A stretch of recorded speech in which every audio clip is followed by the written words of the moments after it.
Hi hello. ഉത്രാലിക്കാവിൽ നിന്ന് നമ്മളിപ്പോൾ വന്നത് മലയാള സിനിമയുടെ സ്വന്തം തറവാട് എന്നറിയപ്പെടുന്ന പാലക്കാട് ജില്ലയിലെ ഒറ്റപ്പാലത്തിനടുത്ത് മനുശ്ശേരിയിൽ സ്ഥിതി ചെയ്യുന്ന നൂറ്റാണ്ടുകളുടെ പാരമ്പര്യവും പ്രൗഢിയും പേറുന്ന വരിക്കാശ്ശേരി മനയിലേക്കാണ്. പരമ്പരാഗത രീതിയിലുള്ള 3 നിലകളുള്ള 4 കെട്ടാണ് വരിക്കാശ്ശേരി മന. മനയോട് തൊട്ടു ചേർന്ന് ഒരു ശ്രീകൃഷ്ണ ക്ഷേത്രവും അയ്യപ്പ ക്ഷേത്രവും സ്ഥിതി ചെയ്യുന്നുണ്ട്. ദാ ഈ കാണുന്നതാണ് ഇവിടത്തെ കുളം. പക്ഷെ നമുക്ക് അവിടേക്ക് ഇറങ്ങാൻ പറ്റില്ല. ക്ഷേത്രത്തിന്റെ പുറത്ത് വെച്ച് കുറച്ച് വീഡിയോസും ഫോട്ടോസൊക്കെ നമ്മൾ എടുത്തു. ഇപ്പൊ ഞങ്ങൾ കയറി ചെല്ലുന്നത് മംഗലശ്ശേരി നീലകണ്ഠന്റെ വീടിന്റെ പൂമുഖത്തേക്കാണ്.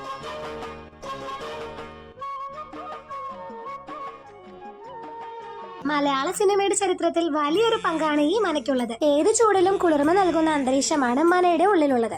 3 നിലയുള്ള 4 കെട്ടിൽ വിശാലമായ മുറികളും നടുമുറ്റവും കൊത്തുപണികളോട് കൂടിയ തൂണുകളും ചുവർ ചിത്രങ്ങളും കാണേണ്ട കാഴ്ച തന്നെയാണ്. മുകൾ നിലകളിലേക്ക് ആർക്കും പ്രവേശനമില്ല. മുറികൾ മിക്കതും തന്നെ പൂട്ടിക്കിടക്കാണ്. ഈ കാണുന്നതാണ് പത്തായപ്പുര. ഈ കോണിപ്പടികൾ തടിയിലാണ് പണി തീർത്തിരിക്കുന്നത്. നീലകണ്ഠൻ ഭാനുമതിയെ കൂട്ടിക്കൊണ്ടുവരുന്നത് ഇങ്ങോട്ടേക്കാണ്. രാപ്പകലിലെ വീട് വിൽക്കുന്നതിനെ പറ്റി ചർച്ച ചെയ്യുന്നതും പത്തായപ്പുരയുടെ മുകളിലെ നിലയിൽ വെച്ചിട്ടാണ്. മൈമൂർക്കത്തി അമ്മച്ചി പാമ്പിച്ചി ഇങ്ങനെ കൈ രണ്ടും കൂട്ടിപ്പിടി. കറകൊന്നൊരു സ്ലോ മോഷൻ വീഡിയോ എടുക്കാന്ന് ഓർത്തപ്പോ മുല്ലപ്പൂ എന്നെ ചതിച്ചു. എന്നെ കളിയാക്കാൻ കിട്ടുന്ന ഓരോ എന്റെ അമ്മ മിസ്സാക്കാറില്ല.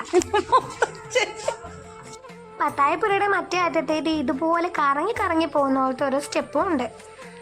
അവിടെ നിന്നും കുറച്ച് ഫോട്ടോസും വീഡിയോസും ഒക്കെ എടുത്ത് ഞങ്ങൾ ലാസ്റ്റ് സ്ഥലത്തോട്ട് പോവാണ്.